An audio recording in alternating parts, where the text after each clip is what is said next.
Atong tukiun ang sugilanon sa pagtukod sa Chitanda Lumamba Adventist Hospital dito sa Zambia. Kini ang kahibulungang sugilanon nga nagauluhan, Milagro nga Ospital.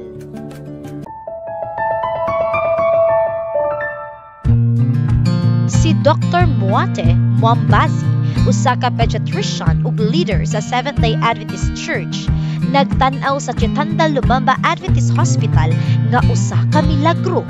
Ang yuta nga napulo hektarya di nagtindog ang tambalanan gihatag ni Chief Chitanda Lumamba para tukuran og ospital alang sa komunidad sa amihanang Zambia.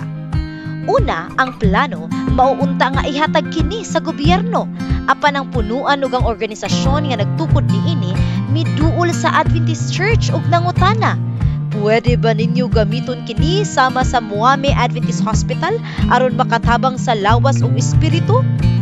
Giilangag kasa sa simbahan ang istruktura apan adunay kondisyon. Kinahanglan magsugod sa operasyon sulod sa usa ka tuig, magpabilin nga non-profit ug motabang sa mga lumulupyo sa baryo. Ang simbahan nag-instalar og salog, plumbing ug nag-ukab og mga atabay. Bisan ang presidente sa Zambia nga Adventist, si Hakainde Hichilema, personal nga mitabang sa gasto ug misalmot sa pagbukas ni adtong Oktubre 2023.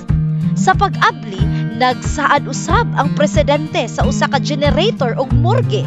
Kini dakong tabang kay ang pinakaduol nga ospital kaniadto 90 kilometers pa ug daghang inahan ang nangamatay tungod sa kalayo sa tambalanan. Karon, ang prioridad mao ang pagtukod og kusina ug laundry. Ang kusina gikinahanglan aron adunay pagkaon dili lang sa pasyente apan sa ilang mga kapamilya usab nga moanhi uban nila. Ang laundry importante usab kaayo. Gani karon sa ilalom pa sa kahoy nagalaba og mga panapton. Ang imong 13th Sabbath offering karong Setyembre 27 makatabang nga matukod ang kusina ug laundry sa Chitanda Lumamba Adventist Hospital.